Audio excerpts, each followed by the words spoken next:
Well, thank you for coming. I'm Kitty Pilgrim. I'm a CNN journalist for 24 years. I'm also an author of mass market fiction now. I've switched careers. And I'd like to make a couple of opening remarks and then introduce our panelists, and then we'll begin the discussion. And we are talking about empowering women and girls in the developing world, the New Guard. And you can see that we are joined by the New Guard, and so we'll have a lively discussion here. I guess I'd like to start with saying that my 24 years as a correspondent for CNN, I've really seen my share of misery and progress when it comes to gender issues. And over the last 2.5 decades, I've watched some societies collapse and others emerge. And sometimes that change was effected peacefully, and sometimes with great loss of life and property. There is one truism that I have learned in all of this change, and that is the mark of a modern progressive society is the empowerment of all members of that society. We in the West call ourselves the modern industrial society. As a journalist, I've seen a real evolution in the treatment of women's issues. It wasn't long ago that news organizations neglected to report the very issues that we address today in our own society. And decades ago, a story about women's rights would play in the last segment, in the last block of a news show. And if you pitched a gender-related topic in an editorial meeting, it would probably be shot down. And I personally would consider it career suicide to pitch too many gender topics in a newsroom because they were referred to as mommy stories.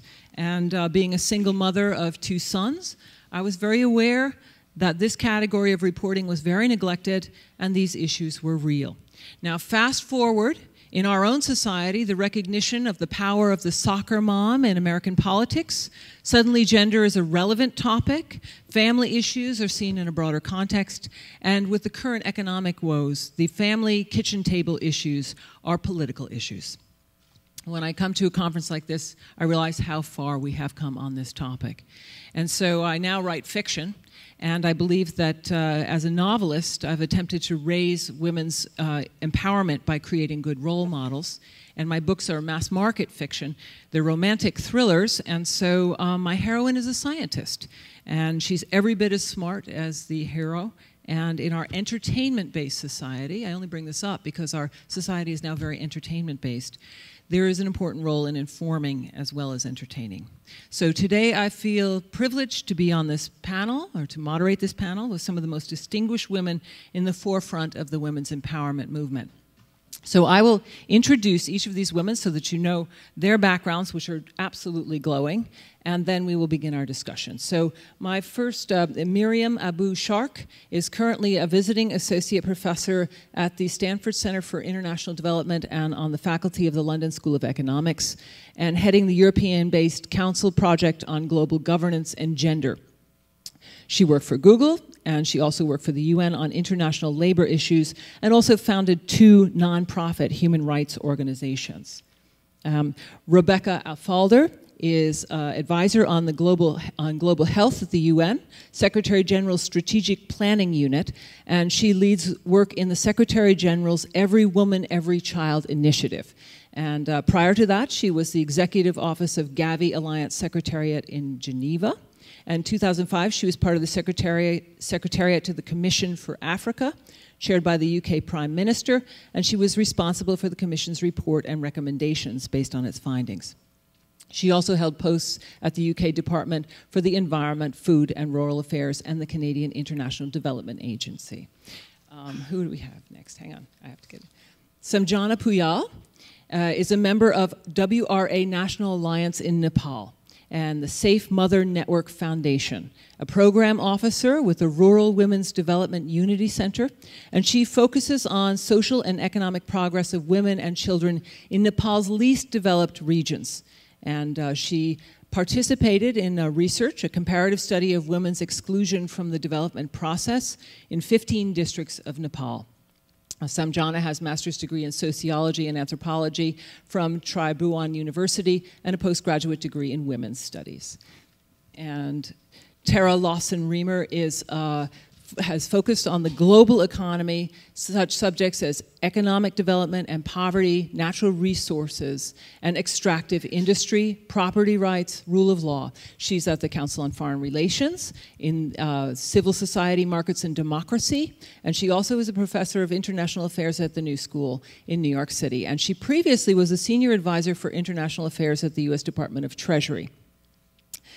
She held positions at the UN World Institute for Development and Economics Research, Amnesty International, Ethical Global Initiative, New York Civil Liberties Union, and consulted for the World Bank. And her field studies have taken her to Latin America, Northeast Africa, Asia, and the South Pacific. Most importantly, she has 2 books that are coming out quite shortly, Fulfilling Economic and Social Rights and Nurturing Democratic Transition. And they're both coming out soon. And last but not least is Sharon D'Agostino. She's Vice President for Corporate Citizenship of Johnson & Johnson. And Sharon and her team guide corporate philanthropy with specific giving priorities. And they have a mission to make life-changing, long-term differences in human health. And their focus is on community-based partnerships with hundreds of organizations around the world. They have 3 clear missions: to save and improve the lives of women and children, build skills of worker in community health, and prevent disease and reducing stigmas. She's also on the board of the World Health Organization, Partnership for Maternal and Newborn Child Rights. She is a prolific blogger about issues that concern girls, women, and children, and is very active with a local organization dedicated to supporting the victims of domestic violence. I do believe we are well qualified to discuss these issues today. On that note, let's start with the UN, because we do have quite a few people who have worked with the UN and are currently working with the UN. And Miriam, I'd like to talk to you a little bit about the UN. Can you sort of kick off the discussion, the impact the UN has had on these issues in your experience? Yeah, so I worked for the UN as a manager for a couple of years, and sitting in Geneva, I sometimes did doubt that the UN had long-lasting impact. So I'm very happy to report that after extensive field studies, that you can really see the UN human rights treaties making a difference in countries. So I just returned from Latin America, where I was doing the research project for the European Research Council in Stanford. And it's amazing that even though there might be slight delays in how the human rights treaties are put into action, you can see very noticeable differences in the way especially gender themes are treated. And national laws have changed fundamentally concerning such issues as domestic violence, for instance. The way NGOs that work on these issues are treated has changed fundamentally. And what's a very interesting development is the impact that regional organizations have in making these global human rights treaties concerning women effective. So, for instance, you have the Organization of American States and the Inter-American Human Rights Court system. And they've really taken up gender issues, and women who have been unsuccessful in front of their own national legal systems can take these issues to the regional level, and those regional human rights courts, based on UN treaties, then rule in their favor, and that has a whole cascading effect. So there was one very interesting case concerning domestic violence that was brought forth by a Brazilian woman called Maria da Penha, and she had become a paraplegic back in the 80s due to domestic violence. And she had been entirely unsuccessful in the Brazilian court system, but then took it forward to the Inter-American Court, which ruled in her favor.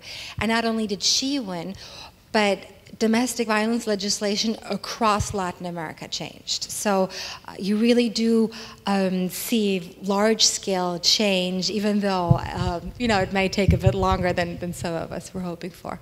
Rebecca, you work very much on health issues in the UN. Tell us a little bit about what kind of progress we're making. We see that legal progress is being made. Yeah, sure, and certainly the UN has a huge role to play in helping advance the women's health agenda, and we're really pleased that so much progress is now being made. I think there's been a lot of work that's gone on over many years, and not just within the UN, but among all different partners.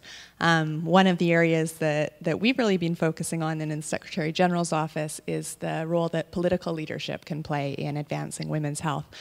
Often health issues and women's issues are sort of relegated to, different decision-making tables than they should be. And one thing that the Secretary General has been doing over the last 2 years is to try and really lift up the issue of women's health and with that children's health to the highest level of political decision making, saying this isn't just an issue for health ministers to talk about, this is an issue for prime ministers to talk about. And so he's had quite a lot of success and response in doing that, and in 2010 launched a special effort called Every Woman, Every Child. Every Woman, Every Child has really brought together actors from the United Nations agencies, from government, from civil society, from business, and we're very pleased that Johnson & Johnson is a key partner in this. We now have 250 organizations who have all committed to do more for women's and children's health. Over the past 2 years, that's resulted in an additional $20 billion of committed new and additional funding for women and children's health. And most importantly, it's still up on the political agenda. So this week, this coming week, here in New York, we'll be having a big event that the Secretary General hosts annually now that brings together prime ministers, presidents, foreign ministers, with health ministers and I think we all know in New York about this event, yeah. So it's really kind of helped to galvanize a lot of political momentum, and that has resulted in new funding, and hopefully in coming years we'll see a real kind of turn in the results that we're getting on women's health on the ground. I'd like to go from the institutional to the more personal. And Samjhana, you do a lot of work on gender equality, child marriage, cultural taboos. Yes. You have some personal experiences to tell us about. Would you share a couple of your insights from the work that you've been doing? Okay, thank you. Gender-based discrimination is widespread in Nepal, and there are lots of cultural taboos like child marriages and other, like in the western part of Nepal, girls are, during their menstruation period and periods, they are kept in a small hut, like place where there is less than toilet facilities, type of place that is like a small hut, and they are kept over there for like 4 or 5 days during their periods. Such cultural taboos and practices are still prevalent in Nepal, and we are working to eradicate all the cultural taboos and gender-based discrimination that is going on in our country. And I myself have experienced a lot of gender-based discrimination. Like I was studying, and I was just 22 when I got married, and it was like forceful marriage. My father told me that you have to get married at this age, because I was just finished my graduation, and I wanted to study a lot, and I wanted to go to developing nations like US and UK and want to study a lot, but my father and my family forced me, you have to get married at this age. And because it's like in Nepal, you know, parents think that girls should marry a little earlier so that they become very safe, because they think that if they keep their daughters at their home, then they feel very unsafe. And they want their daughter to get married as soon as they grow young. And I have also faced such things. And as soon as I got married, and I went to my husband's home, and I was told to, I have to give birth to my child. as soon as I was married, and I gave birth to my daughter at the age of 23. And it was very difficult time for me, as I was not mentally prepared. And at the hospitals also, there was no facility. The facility was very poor. And I had to face lots of discriminations and all. Thank you. Right. Samjhana, it's always great to hear someone with passion in their voice when they talk about these issues, and we congratulate you on rising above these circumstances and stepping forward in this forum. Thank you very much. Yes, thank you. Okay, Terra, I know that you've done a lot of work on the impact of the global economy on women's rights, property. You've done a lot of field work. You've really dug deep into this issue. We were sharing some thoughts before we came out here, and I think it's absolutely fascinating what's happening in terms of women and their property rights. Tell us a little bit about your work and your studies. Sure. So I think it's really important to recognize that although working from the bottom up in terms of women's empowerment is absolutely critical, there remains significant structural constraints in the global economy that have really serious ramifications on women, often as some of the most vulnerable groups. And I think for this audience, given that we just saw a really fascinating video about the Maasai, it would be helpful to talk a little bit about the Maasai. The Maasai actually own property communally. And what that means is that women have rights to that land by virtue of their membership in the community. So in recent years, as the global economy has begun to exert greater and greater pressures in emerging economies in developing countries, such as Kenya and Tanzania, where the Maasai live, the property rights regimes have come under increasing pressure from global investors who are looking to understandably come in and build things that could be productive and bring economic growth and bring opportunity.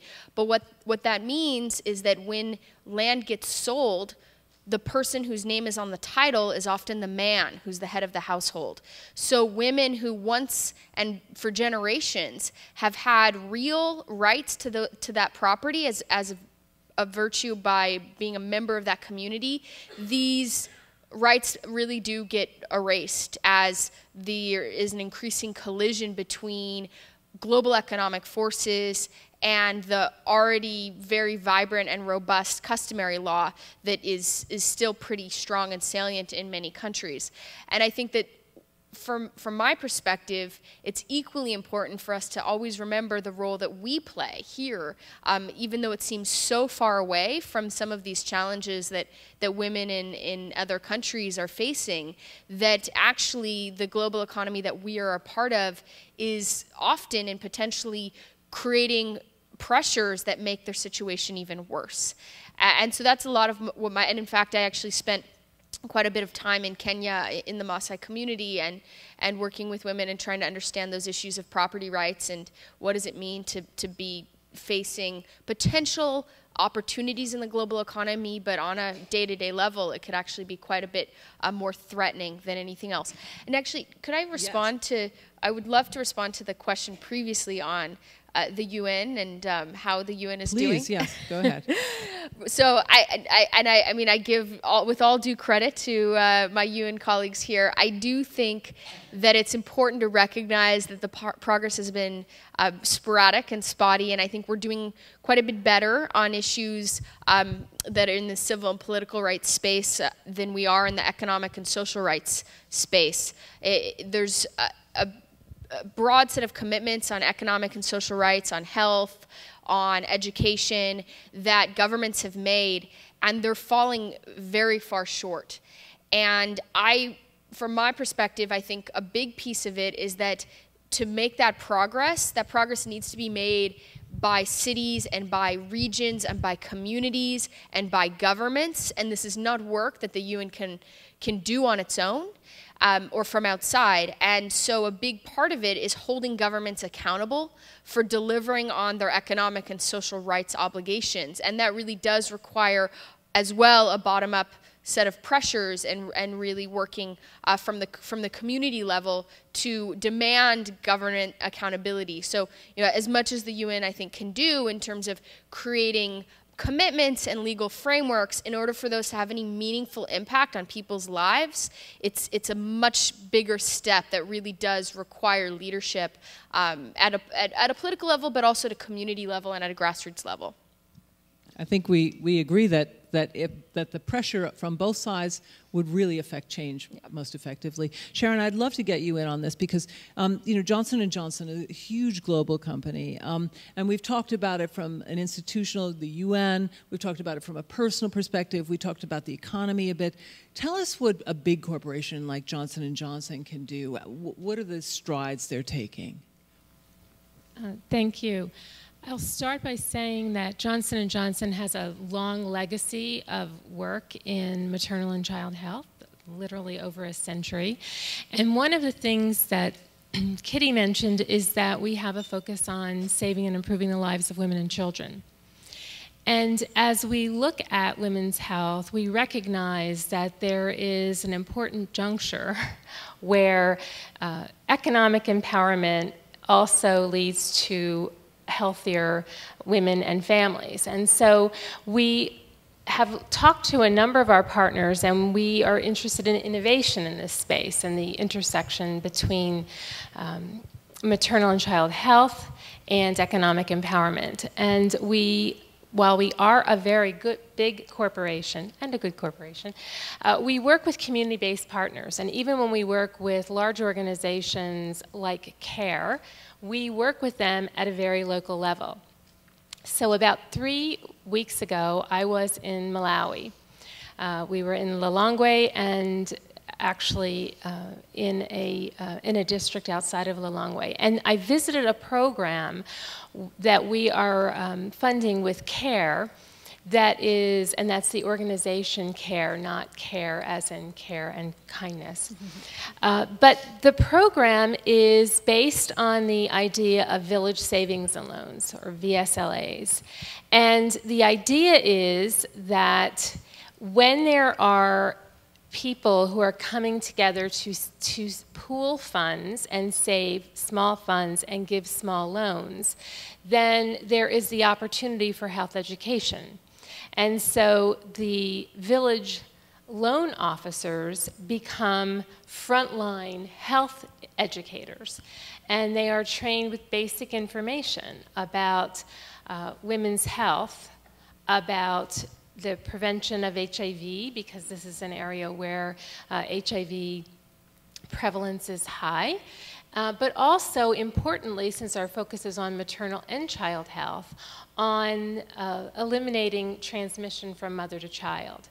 And what we saw when we were there, and we actually talked through a translator to these women, is that in addition to them feeling much more empowered because they are saving money and because they are being able to invest in enterprises, small enterprises that give them economic empowerment, they're grateful to have the village loan officer be able to talk to them about health. Because when they are healthy, the likelihood that their children will be healthy is greater. So whether you're a big organization or a small organization, the answers always lie in local communities and working with individuals within the cultural norms of that community to make a difference, and to certainly make a difference in empowering girls and women. That's fascinating. And Johnson & Johnson has done so much with the local communities, I know, in trying to, sort of break down go into the local communities on a cultural level, on a sensitive cultural level, and try to work with communities. It has great reputation in that respect. Let me talk about something that is really sort of looming over this entire discussion, and that's the new guard, guard sort of aspect of our title, of our panel. And basically the winds of change are blowing through the world. We see it everywhere in the news. Societies are changing. Everything is changing right now, and I know everyone can feel it, economically, politically, everything. We need to talk about, and I'd like each of you to sort of, it's an open question, and I'd like you to actually add to what each one says. in terms of change, in terms of generational change, in your respective fields, what are you seeing? And Miriam, I know you worked with Google, which is almost an iconic symbol of the sort of new era. Tell us a little bit about your work with Google. And then everyone, if you just go down the line without me throwing a question to each of you, just add something about the change that you're seeing in this sphere. And is it better or is it worse? Because my impression is in some areas it may be worse. So go ahead, Miriam. Yeah, so I actually worked at Google 12 years ago when it was still very small, and then went on to do my PhD and worked at the UN. But then found out that it can be very helpful to have private partnerships with really progressive organizations. So with the director of New Business Development, Gisela Kordestani, we worked in some of the most difficult areas in the world. So Gaza has been under blockade for quite a number of years, and women in Gaza are, of course, especially affected because the society in Gaza is still very segregated. I myself, I'm half Arab. My father is actually originally from Gaza, so I was very interested in being able to help women there who are doubly affected by the blockade and by the gender segregation. And what Google has done is actually foster a lot of female computer scientists and help them establish their own businesses. Because by help of the internet, they can really be outside of Gaza and outside of their home at any given point in time. So it was really a wonderful opportunity to work together with Google, and we shot a documentary about that, about how these young kids and really teenagers come together for these hackathons and come together to present their organizations, and so it's very much built on the model of Silicon Valley, but in a place that is really resource deprived. That's fascinating. That really is good. Rebecca? Yeah, sure. I mean, to reflect on generational change, I think the most compelling thing we know is that we have the world's largest generation of young people ever, and the kind of demographic shift is really demanding that we all start changing approaches, the way we look at problem solving, the way we look at involving young people in problem solving. And I think that's one of the things that's really exciting from my travels, and when I see youth groups and women's movements really involving young people and hearing from them what they need and what they want. And one of the areas that's particularly interesting to me is family planning and what young people are telling us that they need. And they want choice. They don't want to be told, you know, take this one thing or don't take this. They want an array of choices. They should have that. And I think it's really starting to transform the way we kind of do programming and the way that people are starting to think about reproductive health and rights. Samjhana, you told us a little bit about Nepal and your experiences in Nepal. Yes. Now, you're obviously a very young woman. Are you seeing any kind of, you had a bad experience, but are you seeing any kind of progress, or are you seeing no progress on these issues? Yes, there has been substantial changes in Nepal. But still we can't become positive, because when I come here, then I found a completely different world, because like in Nepal, there are so many discriminations still that is going on with women. Everywhere, a girl's life is determined by her marriage. Marriage has a great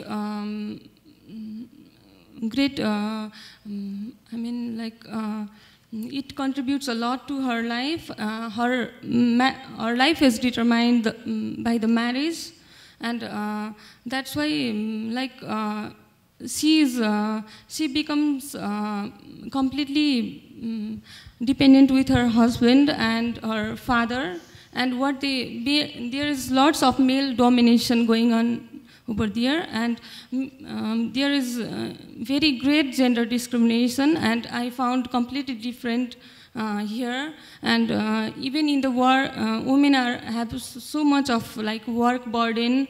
These days things are changing, but still like women are having multiple burden because women are educated and they are working outside, but still they have to go to the home and they have to continue their traditional roles, and still they are being modernized, but they have to have too many burdens like working outside and inside and so many multiple works, and it will like change, it will take so many years to change, I guess, because things are not going to be changed in few years. I think that we all know the pressures of outside work and inside obligations. It's a universal thing.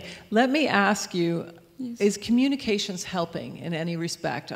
The increase in communication, we've just seen a seismic change in the Middle East because of connectivity, communication. Miriam talked about putting internet into Gaza. Are we seeing Nepal opening up a little bit because of communications and changing the position of women a little bit? I mean, I'm only hoping, but you tell us. Yes, like in the rural parts, nothing will be. There will not be any changes because of communication, because the rural part is so much undeveloped, because the communication can't reach, because there is no electricity, no TVs, and no newspapers. They are illiterate, and people don't go to school, they can't study, and women are kept inside the four walls of the house, and we can't expect changes because of the communication, but like our organization is going to the rural parts of the Nepal, and we are conducting public hearings, focus group discussions, and women come over there, and then they are given a platform to speak up, because they can't speak at home. In front of the males, they can't speak. And they are not allowed to speak at the public places and go to the public places. So, like we create a platform so that they can speak up, they can tell about their problems. So, little changes are happening. Thank you. That's encouraging. Terra, your thoughts on the intergenerational change, and perhaps you put it in the context of the, I'm not going to tell you what to do, but put it in the context of the global economy, because we are seeing this shift in the entire world right now. Sure, thank you. So I actually think there's probably two very interesting trends or changes that have been accelerating in the last few years that are particularly impacting women. The first is definitely driven by technology. So as work shifts, and as lucrative work and high value work shifts more and more towards, I would say, high knowledge added, high value sectors, areas where physical labor isn't the centerpiece of what's being contributed, but is much more about knowledge, generation of knowledge, communication, those sorts of skill sets, which is where women have traditionally been in parity with men, while men have dominated in the more of the manual labor and manufacturing sector. So as our economy globally increasingly shifts to have more and more growth and more work in the knowledge economy, as women are doing better. So in the most recent recession, women in the developed world actually did far better than men in terms of making sure that their jobs didn't disappear at nearly the same rate, and are likely to come back and stay and grow. And that's true globally, simply by the nature of global economic integration. It's not an automatic, right, because certainly that's contingent on women being educated and women having opportunities to be able to participate in those knowledge sectors, and it just, I think, illustrates how fundamentally important it is to really be committed to investing in education for women in order for them to benefit from those trends. But I do think it's actually quite hopeful in terms of equity in opportunity between men and women, because in a knowledge economy, it doesn't matter who can carry more boxes up a stair, right? What really matters is how good you are at manipulating data. So that's one issue. I think the other, though, is potentially less hopeful, which is that as the global economy becomes increasingly integrated, it also creates opportunity, but it also creates volatility. Volatility in trade flows, volatility in economic growth rates, and the first people on the front lines to lose out are often women. So if you have an economy that's been growing because of, for example, export processing zones, which is where women are predominantly employed, and then your trade flows collapse. The first ones to suffer are the women who are employed in those industries. So the volatility that comes with increasing global economic integration inevitably always will hurt the most vulnerable groups, and as we all know, oftentimes, and too often, in developing countries, women are those more vulnerable groups. So I see hope as technology accelerates opportunity, but I also see real challenges. Sharon, your thoughts on this new generation?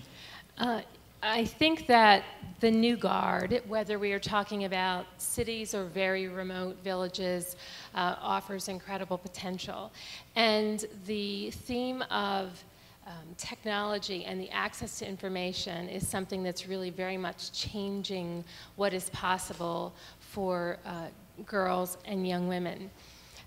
And this to me is something that we will watch change very dramatically, because now, even in very resource-constrained settings, many women and their families have mobile phones. And there's an incredible possibility of getting useful information that helps women make choices, have information and make choices.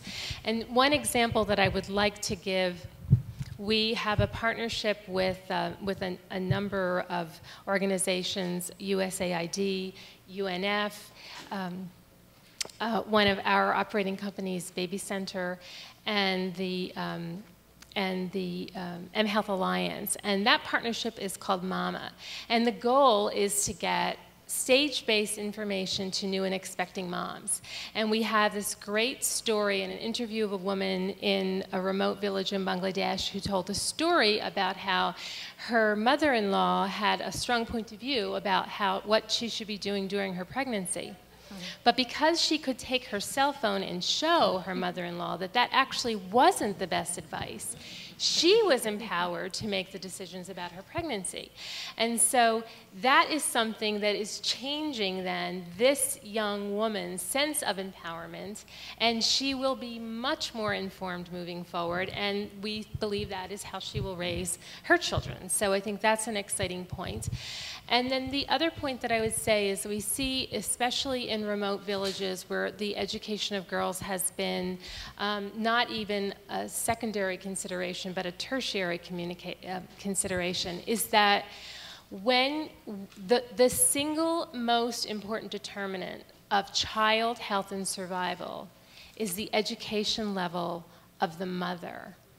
And so in this new guard, who can have access to even basic information, this delays girls' choices about marriage, about when they have a choice, about when to have a child and if to have a child, and then what they do. So I think I'm very optimistic about the opportunities for the new guard, and we need their potential certainly to help change the world.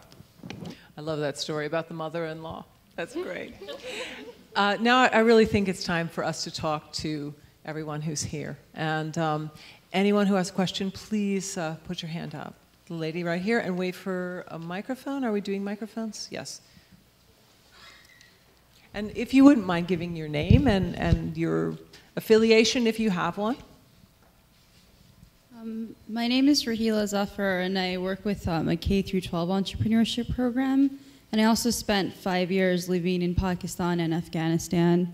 And I have to say that Terra's point about people having cities, regions, and communities and governments being held accountable, that's the only thing that's going to work. And unfortunately, the UN and USAID has completely failed in Afghanistan. And I really worry about the future of Afghan women. But my question is for Mariam. I have a book coming out in the spring on female leaders in the Middle East. And I've just been blown away by the bottomless pit of amazing women in the Middle East involved in tech and so many industries. And I think it's too bad that we don't hear that narrative here. So I would just like to know more about the work that you do in the MENA region and with women and your Gaza Google project. Yeah, so I'm working on 2 documentaries actually on the Middle East. So one is on Gaza, and the Google Gaza story is one component of it. But the other component of it is not virtually breaking out of Gaza, but physically breaking out. So it's very much on the tunnels, the smuggling tunnels that have been the lifeline for Gaza, that link Gaza to Egypt, and the child labor that takes place in them. So the main protagonists are really the children who work these tunnels. And the other documentary is called Arab Spring Wedding. And we're still in post-production on the second one, but the first one you can see in film festivals across the US now. It's playing this week in Washington and in San Diego, and it's also going to be playing in the Middle East in Jordan. Any other questions? Thank you very much. My name is Toyin Saraki. I'm from Nigeria. I head the Wellbeing Foundation in Nigeria. First of all, I'd like to thank you all. I've learned a lot today, and from a lot of the comments you've all made, I've realized that there's a certain universality in challenges, whether it's women not being able to own property because they own it communally, which also means they can't get a loan in a bank, actually, if they want to start a business, or whether it's the case of empowering a woman so that she becomes more health-seeking, because once you empower a woman, and once that woman is literate, she actually can access whatever information she needs and adopt it. But what we've discovered in Nigeria, and we've been very, very active, actually, in ensuring that our women are empowered through groups, societies, they know their health rights, they know where to get the health information. But what we are seeing is that as the women become more empowered, the men start to feel more challenged. And because information is much better with mobile phones and BlackBerries, we're now hearing, I mean, possibly these cases of domestic violence have always been as high, but we're hearing about them more and more and more. Just yesterday I heard a story of a woman whose husband felt she was looking at him saucily, and so she stabbed him in the eye. But he stabbed her in the eye. But what was shocking about it was that when he was arrested, the police actually said, "We're taking him to the station to cool off." There was no question at that point of prosecution. And so I was thinking about it all last night, actually. Now, what can I do to help these sort of cases? Because we all know what the women's rights are supposed to be. But in some countries, like where I come from, we actually don't have specific gender violence legislation. We have assault and battery. We don't have a specific punishment or a specific framework for you to get help when that assault and battery is coming from your husband or your brother or your family members. And I wondered what sort of assistance and how organizations like mine, who speak for the people who can't speak for themselves, how we can reach out to fast track, because, you know, the developed world or the command economies, they probably, you know, they've developed their legislative systems over hundreds of years. We now know what we need, but we want to get there in a very short period of time. And I wondered if you can just give us some framework for how organizations can speak on behalf of women and reach out to get that help they need. And then we can go back and find local organizations who can start putting the building blocks together so that, you know, we're not going to be seeing women with these terrible injuries, acid today, stabbing tomorrow. Thank you. Comments? Thoughts? Institutional response? Yeah. Perhaps? Go ahead. So domestic violence is actually an issue that's very close to my heart, because when I was a child, I lived in Saudi Arabia and I just saw atrocious violence. And it, for me personally, it led to this long-term fear of marriage, which, because as soon as the guy is my husband, he could do whatever, you know, he wants. So I married very late in life. I don't have any personal experiences, but what I witnessed in Saudi Arabia stayed with me, where a man who just suspects his wife of adultery can kill her, right? So No questions asked. Same for daughters. And what I found in Latin America is that interviewing different ministers from Argentina, Chile, Peru, and other countries, what helped a lot is not only having a law against domestic violence, but what's really important is where that law is anchored. So as soon as it's anchored in family law, it kind of goes way down the ladder. You don't have many resources. But if you anchor it in the criminal law system, as they did in Argentina just recently, it has a whole different punch to it. So I just wanted to share that recent insight that I got from an Argentinian colleague. That's fascinating. Perhaps this lady right here? Thank you for making that comment. My name is Sarah. I'm an international affairs student here at the New School. And I actually spent my summer working for a gender-based violence organization in Uganda. And actually the organization focuses its efforts on a very community-based level because the laws are nice on paper, but unless they're implemented into the society, it's really hard. And so here I was coming from the US, one of 7 countries that hasn't signed on to CEDAW, and I'm going to Uganda to try and help this gender-based violence organization. And I think for me, what it really brought to my attention was what are the ways in the US that women are empowering each other. Because even just in the office, like there was probably 2 or 3 single mother women that worked in the office. And just my position as a poor graduate student, kind of working alongside these women, I thought really hard to think about single mothers that I know in the US equivalent to their level. To my eyes, they were much more empowered than any of the single mothers I know in the US. So I learned so much from just being in that office and learning from the... So I think my question to you guys is what are the ways you've been inspired with women in the developing world empowering each other that you think could be brought to the Western or the U.S. side of things? That's a great flip question. Go ahead. I would love to answer that question, and I would also like to circle back to Toyin's question. I am inspired every time I visit a village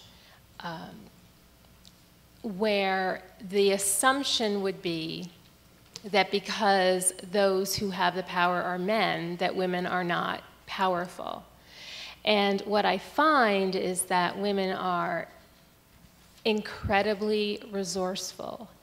And in settings where there are not a lot of opportunities for women, and there are huge issues that the community faces, in my experience, it is very often a woman or a group of women who really do come up with a solution.